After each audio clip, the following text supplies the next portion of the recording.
Hi, Paul. Welcome to our little fireside chat. I really thought, for us to be able to present what amazing stuff Third Armor is doing, it'd be great if you can perhaps, in your own words, give us a little background of the business, how you came about it, and how you're doing.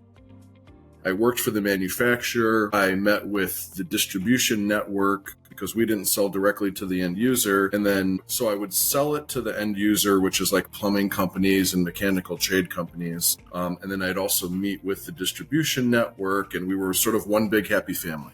But the point of it was I started to see these holes in the relationship. I would go into these businesses and they'd have like piles of invoices on their desk and started talking about business and what their headaches were. And all these businesses started to say the same thing, that it was sort of a twofold issue. Number one is the amount of invoices they had to go through and authenticate for accuracy was, 4, 5, 6, 700, sometimes 2, 3,000. And it was really a pain point for them. But additionally, there was this sort of quirk or nuance in the industry where, and I'm starting to find, they would start to say that their pricing that they agreed on to pay for their items from the distribution networks would not come in on the invoice many times according to what the agreement was. It's not necessarily nefarious,